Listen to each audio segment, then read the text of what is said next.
Today we're going to be cooking stuffed jalapenos, or ABTs, stands for Atomic Buffalo Turds. We'll stick with stuffed jalapenos. Today our ingredients will include jalapenos, of course, cream cheese, we've got peppered bacon,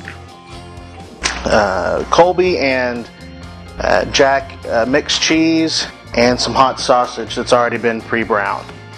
We'll be cooking this on the PG1000 pellet grill by Cookshack. Typically we'll put these on for at 200 degrees for about an hour. Then we'll leave them on for another 30 minutes, but increase the temperature to 350 to 400 degrees to crisp up the bacon.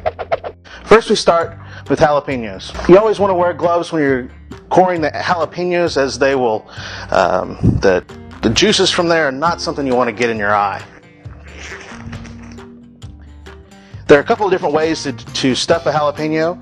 You will see people doing it by cutting off the tops and simply cutting off the tops here and then coring it, then stuffing your jalapeno and cooking them in an upright position. I prefer to do it a little bit differently, and the way that I do it is I will actually cut this in half, making kind of a jalapeno boat like this, and then coring out the center portion. That will give us a place to place our stuffing, and then we'll wrap with bacon on the outside. So I usually just take a spoon and carefully core out all the seeds and whatnot in the middle portion. This will remove a lot of the heat of the jalapeno and make it tolerable to actually eat. The stuffing will be made out of the cream cheese, the cheese, and the sausage. I use hot sausage when I make mine. It makes a little extra kick to it, but you can use any kind of mild sausage or any type of sausage you like. The batch that I'm making will cover pretty much the whole indirect side of the PG1000, which is an 18 by 18 grate. It'll cook. You'll be able to put around 24 to 28 of these half little boats on there. Typically it'll take a couple of blocks of cream cheese, 1 or 2 cups of cheese, just as you wish on the Colby Jack, and then about a pound of sausage.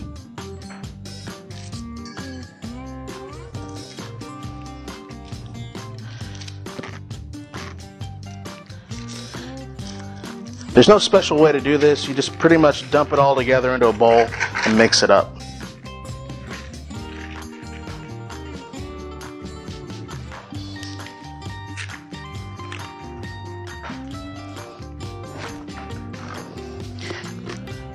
One trick is you may want to remove the cream cheese from the refrigerator prior to time. Let it come up to room temperature a little bit to help soften it up, and that will help make it easier to mix in all the ingredients.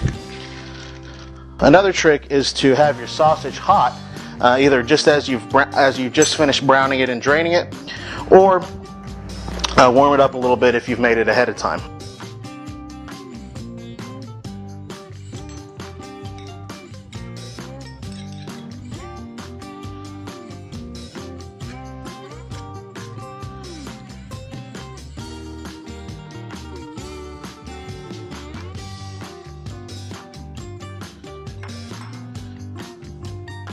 This stuffing mix can be made well ahead of time if you desire, and will help speed up your process at the time of cooking if you need to. It can be stored in the refrigerator.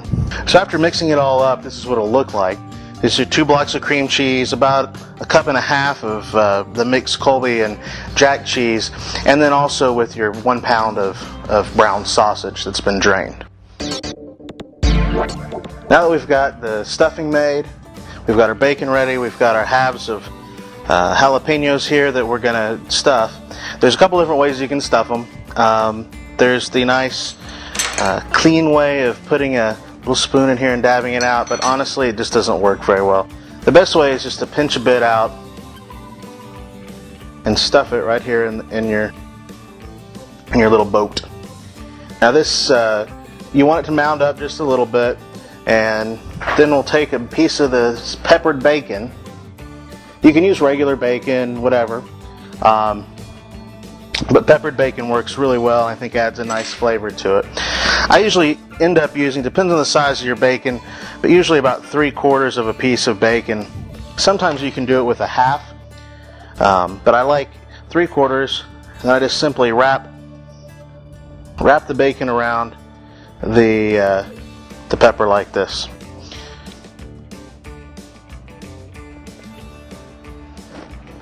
Set that to the side. Then you repeat the process. The jalapenos will vary in size, so some will take a little more stuffing, some will take a little bit longer strip of bacon. I do like to leave part of the stuffing exposed. In the cooking process, it browns up and looks real nice. Tastes real nice as well.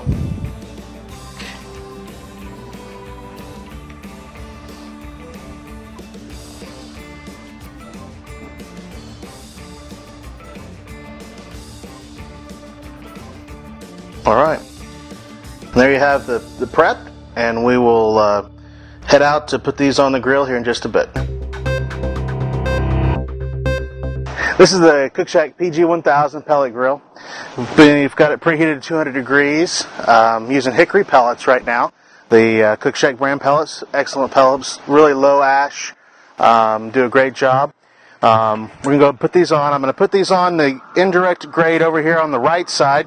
I'm going to use a thing called a frog mat. A frog mat is it's a fabric that's coated with a heat-resistant and non-stick surface.